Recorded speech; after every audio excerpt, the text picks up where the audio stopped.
तो मोनिका भाभी और पूरन भाई जो हैं मतलब कि उन्होंने उनकी लापरवाही की वजह से जो हमारी बच्ची है गुड़िया है वो चोरी हो गई थी। एंड बहुत ही मुश्किलों के बाद जाके जो बच्ची है वो मिल जाती है सूरज को और सूरज फाइनली उसे घर में लेकर आता है।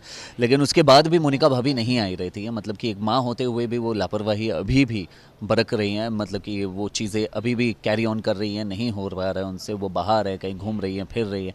और जैसे ही वो घर में आती हैं और वहाँ पे पहले तो ताई माँ भड़क जाती है उन पे, और फिर उसके बाद सूरज जो है कि वो शुरू करता है लेक्चर देना। इन शॉर्ट कहीं ना कहीं कि जो होती हैं बेटियाँ होती हैं, बेटियों के ऊपर की मतलब कि लोगों को, पूरी दुनिया को मतलब यही है कि आजकल एक लहर चल पड़ी है कि हर किसी को बेटा चाहिए, बेटी नहीं चाहिए, क्योंकि बेटों से मतलब वंश आगे बढ़ता है। तो सूरज सारा लेक्चर जो देता है यही देता है कि बेटियों से ही घर का चिराग पैदा होता है। लोग ये क्यों भूल जाते हैं, पैदा करने वाली भी तो एक औरत ही होती है। इन शॉर्ट यही बोलना चाहता है। एंड काफ़ी लंबा चौड़ा मतलब कि मोनोलॉग टाइप का डायलॉग है जो कि सूरज बोलता है।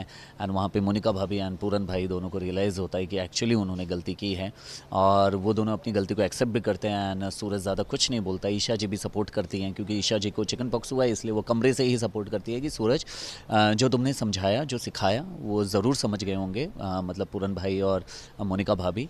तो अब वो अपने जो जिम्मेदारियां हैं वो बखूबी तरीके से निभाएंगी। सो दिस इज़ ऑल, यही था हमारा पूरा सीन कि इन शॉर्ट अगर मैं भी बोलना चाहूँ तो Beti Padhao Beti Bachao kind of thing.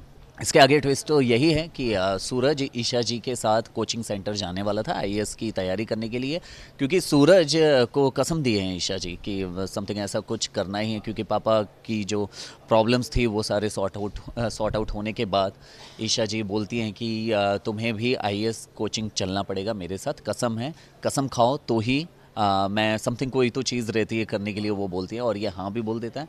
और दोनों कोचिंग के लिए जाने वाले रहते हैं, बट चिकन पॉक्स आ गया रहता है। अब जैसे ही ईशा जी का चिकन पॉक्स ख़त्म होगा, जो चेचक है वो जैसे ही एंड होगा, वैसे ही कोचिंग सेंटर जाएंगे दोनों। अब कोचिंग सेंटर में सबसे बड़ी बात यह आती है, क्या सूरज वाकई आईएएस की तैयारी करना चाहेगा या नहीं करना चाहेगा, या ईशा जी को बस बोलते हैं ना चकमा देने की कोशिश कर रहा है कि या तो इसका क्लासेस में जाने के बाद कोई लड़ाई झगड़ा ना कर ले। सो दिस इज़ बोलते हैं ना twist and turn off the show.